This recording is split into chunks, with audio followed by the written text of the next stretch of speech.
అల్లం ప్రతి ఇంట్లోనూ ఎక్కువగా వాడతాం. కూరల్లో ఎక్కువగా వాడే ఈ అల్లం రుచిగా ఉండటమే కాదు, ఆరోగ్యానికి కూడా మంచిది. ఈ అల్లం నీటిని ఉదయాన్నే ఖాళీ కడుపుతో తాగితే బరువు తగ్గడం నుంచి జీర్ణక్రియ మెరుగ్గా మారడం వరకు చాలానే లాభాలున్నాయి. అవేంటో తెలుసుకుందాం. ముందుగా ఓ పెద్ద అల్లం ముక్కని తీసుకోండి. దానిని చిన్న ముక్కలుగా కట్ చేయండి. ఓ గ్లాసు నీటిని మరిగి అందులో తరిగిన అల్లం వేయండి. వాటన్నింటినీ బాగా మరిగించండి. ఆ తర్వాత వడపోసి గోరువెచ్చగా అయ్యాక తాగండి. ఆర్థరైటిస్ వంటి సమస్యలు ఉంటే దీర్ఘకాలిక మంట ఉంటుంది. అల్లంలోని ప్రత్యేక గుణాలు ఈ మంట, కండరాల నొప్పిని తగ్గిస్తుంది. ఇది తాపజనక పరిస్థితులని సహజ నివారణగా పనిచేస్తుంది.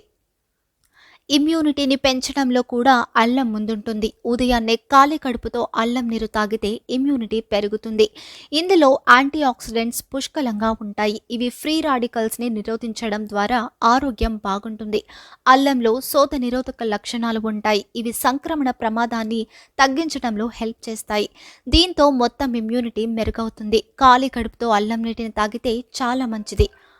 అధిక బరువు తగ్గాలనుకునేవారు ఖచ్చితంగా అల్లం నీటిని తీసుకోవాలి. ఉదయం ఖాళీ కడుపుతో తీసుకుంటే జీవక్రియలు మొదలవుతాయి. ఊబకాయం తగ్గుతుంది. ఆకలి కూడా తగ్గుతుంది. రోజంతా ఎక్కువగా తినడం వంటి సమస్యలని దూరం చేస్తుంది. దీంతో త్వరగా బరువు తగ్గుతారు. అల్లం తీసుకుంటే జీర్ణక్రియ మెరుగ్గా మారుతుంది. ఎన్నో రోజుల నుంచి జీర్ణ సమస్యల్ని దూరం చేయడానికి అల్లాన్ని వాడుతున్నారు. అల్లం ఆహారాన్ని కడుపు నుండి చిన్న బ్రేకులకి తరలించేందుకు హెల్ప్ చేస్తుంది. గ్యాస్ట్రిక్ సమస్యలు, అపాన వాయువుని కూడా తగ్గిస్తుంది. ఇందులో జింజరోల్, షోగల్స్ అనే సమ్మేళనాలు ఉన్నాయి.